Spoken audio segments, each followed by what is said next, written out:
Welcome to Preeminent Test Prep. Today I'll be giving you a tip/trick for the SAT writing section that I would think that you should really pay attention to because it's something that could really trip you up if you're not careful. So to illustrate the point that I'm going to make here, I'm going to use question 44 from SAT Practice Test 7 because this doesn't show up a lot, but it is something that could definitely trip you up if you're not careful. So what I want to do here is I want to show you this tip. I call it the trump card trick, right? Now, it's not dealing with anything with Donald Trump, but it's called the trump card trick because this kind of trumps everything else, right? So generally, if we're looking at which choice most effectively signals a comparison the writer is making between two groups of people mentioned, right? If we're looking to compare things, we generally would want to avoid using not unlike, right? Because we know that not unlike just means like. So we would probably want to avoid A is what we would be immediately thinking. But here's the problem. The problem is A is actually correct, right? And that may come off as surprising because you might be thinking, why would we say not unlike and not just say like? Well, the reason A has to be correct is because if we look at options B through D, let's take a look at them. They say unlike, not like, and different from. A is the only one that means similar, okay? So I'm calling this the trump SAT writing trick, or trump card SAT writing trick, because in this case we're talking about how the correct relationship trumps everything, okay? So the correct relationship trumps everything, okay? The correct relationship between two ideas is going to trump everything. Okay, so in this case, let's take a look.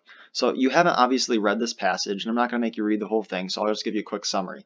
It talks about how people got caught up in the excitement of this news story on the radio about aliens, and people believed it, and then it talks about how the American public embraced the legend that a ton of people were believing it, when in reality, probably not that many people actually believed it. Okay, so in this case, the researchers are suggesting that similar, okay, so like, right, similar or like, the people who got caught up in the excitement of the story when reading about it in the newspaper, the American public also may have been willing to embrace the legend because of its appeal to the imagination, right? So the news story appealed to the imagination, and so did this legend of people believing it. Okay, so those two things are similar, and those people are similar. Okay, so we need something that shows that they're similar to express that correct relationship.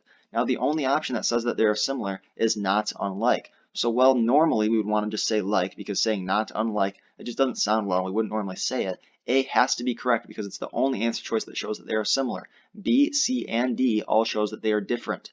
Okay, so none of those can be correct. Our answer has to be A, even though when at first looking at it, you may think not unlike has to be wrong because it has not and un in it, right? Which reduce each other and just make the word like. So you can't just do that. You have to make sure that it's showing the correct relationship. So in a situation like this where you're showing the relationship between two ideas or two subjects, make sure it's the correct relationship because the correct relationship trumps everything. Okay, so hopefully this video is helpful. This one's really more of a word of a warning. As it is a tip and trick, but definitely it's a word of warning to make sure you're looking for that correct relationship between two things. Okay, correct relationships and identifying those are very important on the SAT writing section. So hopefully this video was helpful. If it was, make sure to like, share, and subscribe. I also have a 90-day SAT prep course available on my channel, so you can check that out as well. As always, make sure to have a great day.